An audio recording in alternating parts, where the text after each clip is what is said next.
तुर्की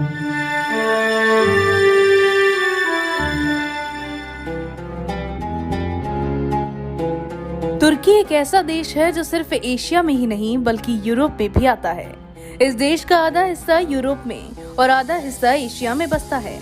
इस देश की राजधानी अंकारा है और यहाँ के सबसे बड़े शहर का नाम इस्तांबुल है, जो लोक संख्या के मामले में पूरी दुनिया में 7वें स्थान पर आता है। और इस्तांबुल टनल दुनिया का दूसरा सबसे पुराना भूमिगत रेलवे है, जिसने 1875 में परिचालन शुरू किया। ये दुनिया का एकमात्र शहर है जो कि 2 महाद्वीपों में फैला हुआ है। इसका 3% भाग यूरोप और 97% भाग एशिया में आता है। इस देश की प्रमुख भाषा तुर्की है। खास बात तो ये है कि यहाँ के लोगों को यूरेशिया नाम से जाना जाता है। पर्यटक के मामले में ये देश पूरी दुनिया में सबसे छोटा है, लेकिन दुनिया के 7 अजूबों में से 2 तुर्की में ही हैं। ये देश जीडीपी के मामले में पूरी दुनिया में 17वें स्थान पर आता है। यहाँ शराब करीब 4000 साल पहले बनाई जाने लगी थी। आज देश का बियर बाजार पूरी दुनिया में 12वें नंबर पर आता है। इसके अलावा अखरोट का उत्पादन पूरी दुनिया में इसी देश में सबसे ज्यादा किया जाता है। तुर्की में नुआ अर्क नाम की निष्क्रिय ज्वालामुखी है। इस देश में हर साल 150 से ज्यादा पुरातात्विक खोजें होती हैं।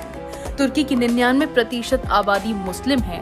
यहाँ 82,000 से ज्यादा मस्जिद हैं और दुनिया की पहली अंडरग्राउंड मस्जिद भी तुर्की में ही बनी थी। ये देश एकमात्र ऐसा देश है जहाँ महिलाओं को पूरी तरह से आजादी होती है। यहाँ की महिलाएं इतनी खूबसूरत होती हैं कि उन्हें दुनिया में सबसे खूबसूरत माना जाता है। मुस्लिम होने के बावजूद भी यहाँ की महिलाएं बाकी मुस्लिम देशों की महिलाओं की तरह अपना चेहरा नहीं ढकती। कई सालों पहले तुर्की की महिलाएं अपने पति को कानूनी रूप से तलाक दे सकती थी यदि वे उन्हें पर्याप्त कॉफी उपलब्ध नहीं कराते। एक दिलचस्प बात ये भी है कि सेंट निकोल्स, जिन्हें लोकप्रिय सांता क्लॉज के रूप में जाना जाता है, उनका जन्म भी तुर्की में ही हुआ था।